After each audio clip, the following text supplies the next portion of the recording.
السلام علیکم پیارے دوستوں، آج ہم حضرت سلیمان علیہ السلام سے جڑا ایک بہت ہی دلچسپ قصہ سنانے جا رہے ہیں۔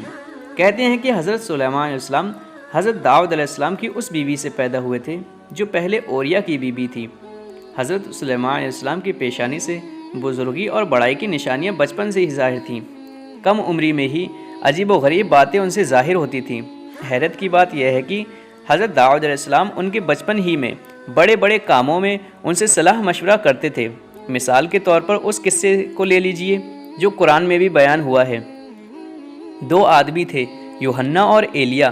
یوحنا کی بکریوں نے ایلیا کا کھیت کھا لیا۔ مقدمہ حضرت داؤد علیہ السلام کے سامنے پیش ہوا۔ کھیت کے نقصان کی قیمت کا اندازہ کیا گیا۔ وہی قیمت تمام بکریوں کی سمجھی گئی۔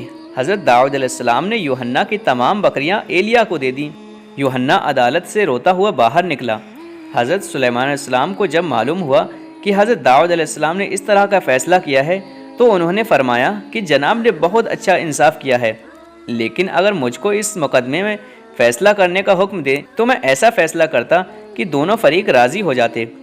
حضرت داؤد علیہ السلام کو جب یہ خبر پہنچی تو اپنے بیٹے کو بلا کر پوچھا کہ تم اس معاملے میں کیا فیصلہ کرتے؟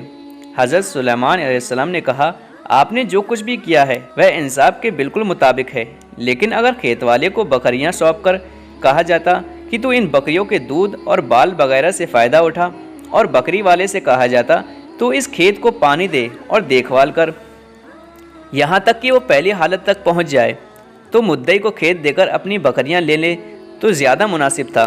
حضرت داؤد علیہ السلام کو یہ فیصلہ پسند آیا اور پہلے فیصلے کو روک کر حضرت سلیمان علیہ السلام کے مطابق حکم صادر کیا۔ دونوں فریق خوش ہو کر دعائیں دیتے ہوئے چلے گئے۔ جب حضرت سلیمان علیہ السلام حضرت داؤد علیہ السلام کے بعد بادشاہ ہوئے تو اللہ تعالیٰ نے انسان و جن، جانور اور پرند اور ہوا تک پر ان کو قابو دے دیا تھا۔ جن ان کے لیے غوطہ لگاتے تھے اور اس کے علاوہ اور بہت سے کام کرتے تھے۔ خدا نے انہیں چڑیوں کی بولی کا علم بھی دیا تھا۔